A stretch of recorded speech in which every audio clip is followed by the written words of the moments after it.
Hey, what's up, y'all? Thanks for checking me out. Well, today I'll be talking about the Wonder Woman 1984 movie, and I understand everybody's ranting and raving. This movie's getting mixed reviews, so I wanted to give you something different instead of just screaming feminist nonsense and blah, blah, blah. So I think Patty Jenkins is a competent director. She's made great movies in the past. I was perfectly fine with Wonder Woman, the first movie. It was a great origin story for me, in my opinion. It was pretty good. Now, this movie, I feel like it just missed. It was an incompetent movie from a competent director. Now, I don't know if the studio gave her a script and said, hey, this is what we want, or if this was her vision. This was what she thought she wanted to do. But I mean, it's below average, just to be nice about it. Now, I think the theme for this movie could be wasted screen time. Because to start off this movie, we get a rehashing of the first movie where we have Diana as a little girl and she's training in this competition against grown women. Now, there's no context to this scene. There's no reason why this scene is even in the movie, because the very next scene that we have after this whole competition is her as a grown woman at the mall taking on those four robbers. You see what I mean? So it's no context. It's no reason. A better way to do it will be, if you want to open the movie with her as a little girl, you can have the next scene be her using a maneuver that she learned during that training competition to take down those robbers at the mall. So it could be some sort of throw-in of the lasso or a sweep move with the legs, anything you want to have, but you can have her learn something in that competition that she uses still to this day, 800 years later. But they didn't have that. So the scenes had no relationship to each other, and her training as a kid had nothing to do with the rest of the movie. Again, it just was wasted screen time. Welcome to the Losers Club, asshole! Now, in the mall scene where you have those four robbers, I feel like, again, this is wasted screen time because the robbers are four guys. One has a gun. The other one grabs a little girl and holds her over the balcony like he's going to drop her and kill her. But Wonder Woman is nonchalant. She's smiling. She's making jokes with this other little kid. I mean, she couldn't care less about what's really happening. So right there, as an audience member watching this, I'm confused. Am I supposed to take this serious as a threat, or am I supposed to think this is a comedic scene because Wonder Woman is sitting here acting like it really doesn't matter what's going on? So it's just, again, wasted screen time. And a better way to do that, if you want to have some sort of robbery scene where Wonder Woman comes on the scene and saves everybody, make one of those robbers Black Mass. Just throw a mask on him. He could be Black Mass coming up, and he got his little crew together and they're just starting out and they're just pulling little local robbery jobs. But it gives the scene some meaning. It makes it a comic book movie. It doesn't mean that Black Mass has to be in there the rest of the movie. It's just a fucking cameo scene to give these four robbers some context, some meaning. Why is this scene in the movie? It doesn't even make sense. After that, we get introduced to Barbara, character played by Kristen Wiig. She's going to go on to be Cheetah, at the end of this movie. Now, she's a quirky character. Nobody likes her. Nobody pays her no attention. Nobody cares about her. Nobody even remembers her name. That's her story. Now, Maxwell Lord is introduced after that, and he comes as a philanthropist. He's a businessman. He wants to donate money to the museum where Barbara and Diana work at. So he's, trying to be a good guy. And he's actually giving attention to Barbara. He's making her laugh. He's telling good jokes and being nice. And, it's like the first time in the movie somebody's actually being nice to her. So that was actually cool to see until Wonder Woman came over and she didn't like that, and she actually cock blocked on him and told him it was time for him to leave. Like, if you have a guy coming in there to donate money to the museum, you're going to kick him out. It really didn't make no sense, her attitude towards him, other than she had a theme in this movie where she hated any male character completely. Like, if you're a guy, it doesn't matter if you're an old man, young man, a normal guy, it doesn't matter. She's going to hate you, and you are automatically going to be a robber, a rapist, or a pervert of some kind. It doesn't matter. In Diana's eyes, all men are bad. And in this movie's eyes, all men are bad, because that's how they portrayed them. I think a better way to have that scene come across, instead of having Diana be a bitch, would be to have Maxwell Lord say something subtle, or do something, or have something on him that draws Diana's attention. maybe a pendant, a necklace, a chain, a ring, something that he is wearing that is out of place, that is from, ages ago. But Diana recognizes it as something evil. And if he has it, then, well, he must be evil, or he doesn't know. It's suspicious to her. You see what I'm saying? But it gives her not Batman-like detective skills, but it gives her some sort of intelligence and intuition to say, okay, well, she's been around all these hundreds of years, so she sort of can spot certain things or mannerisms or ways people talk, different things like that, to let her know, okay, I need to have my spidey senses up with this person. You know what I'm saying? But out of context, it just comes across as her being a mean bitch to this guy for absolutely no reason. You see? So wasted screen time. Now, as we move along, Maxwell Lord basically exposes himself as being a bad guy, and he steals this wishing stone that they had in the movie. That's basically the whole premise of this fucking movie, is a stone that grants you wishes. But anyway, Maxwell Lord gets the stone, and he wishes to be the stone itself. So all the wishes are granted through him. And so he eventually works his way up through money and oil and politics, and somehow he maneuvers his way to be into the office of the president of the United States.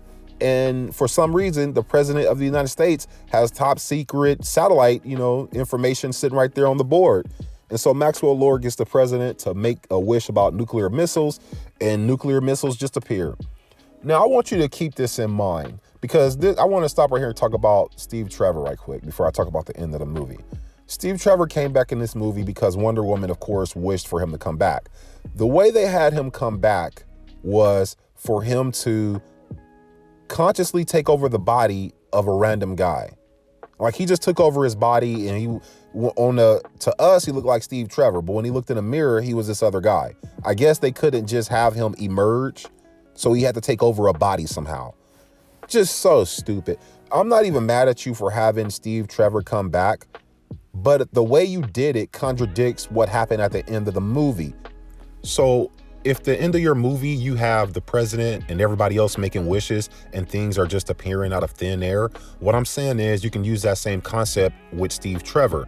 After Wonder Woman made her wish and wished that he would come back, well, all you had to do was have a scene where later on that night, Wonder Woman's, going to take her bath or whatever. It's the end of the day, and she's just like, oh, silly me. Why did I think that wishing stone would work or whatever, and closes her eyes. Just right then, a portal opens up. Steve Trevor falls out of the portal and into her bathtub. And she's like, what the hell? And there you go. Steve Trevor's back in present day. He doesn't have to take over nobody's body. It's a comedic scene. And the same thing you did after he came back was you had that comedic scene of him getting dressed. Well, you can have all that stuff stay just the same. It's just the concept of him coming back puts him in his own body at an age where he can be in the DCEU going forward if you wanted to use him.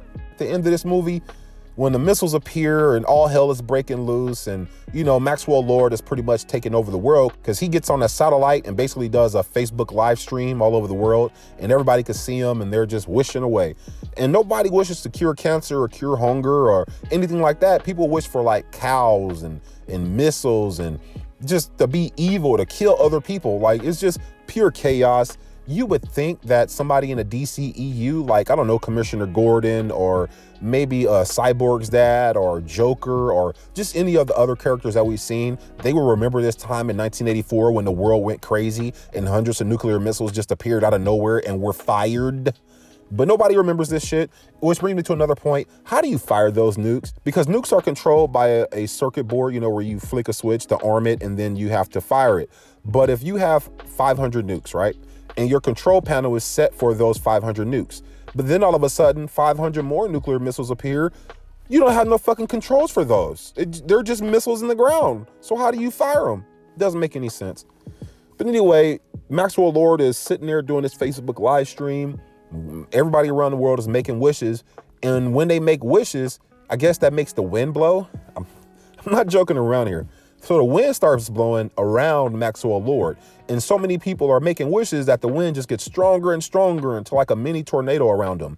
And Wonder Woman can't get through it. She can't throw her lasso. She can't do anything. So you know what she does? How does she solve this? Backs up into a corner, falls down on her ass, then makes a speech. What the fuck are you talking about? So when she's making her speech, everybody in the world understands it, no matter what language they speak. and they all simultaneously renounce their wishes. I guess it's that easy.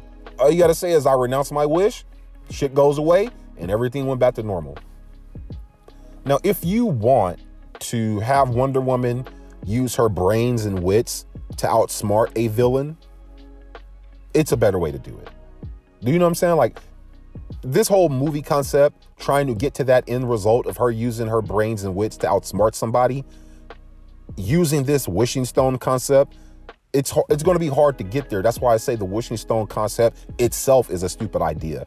But if you want to have that happen, you would have to have her outsmarting Maxwell Lord, maybe by showing him the truth with the, lasso of truth about what's going on with his son, and that everything he's doing is going to make his son grow up to be like this terrible person and kill people and hurt people and, this and that. Because Maxwell Lord, he did have a son and he cared about him. And that was the reason why he, renounced his wish and everything like that.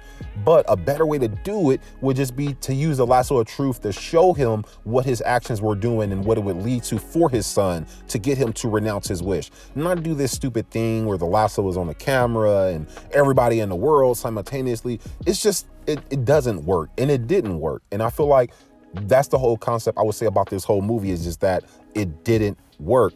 Editorially, script-wise, actor and actress-wise, I felt like Gal Gadot is growing as an actress and Chris Pine is Chris Pine. So I felt like the acting was just what you would expect, in the comic book movie. It was average. It wasn't nothing good or bad. It was just average. But I felt like the ideas, the screenplay that they chose to use for this movie was just complete nonsense, and it didn't meet the moment. And I really wanted it to be good because I like a good, strong female lead. People like Sigourney Weaver when she played Ripley. I even like Mila Jovovich from all the Resident Evil movies. Even though they're garbage, they're just nonsense. But there's strong female characters in action movies that I love, and I really like Wonder Woman, from the comic books. But I felt like in this movie, they just let us all down. But anyway, y'all, that's just my thoughts. Let me know what you think in the comment section below. Did you like this movie, or was you not feeling it like me? I just wasn't feeling it. Let me know. And don't forget to like, subscribe, y'all. I appreciate that a lot. And I'll catch your ass out there in this universe. Peace.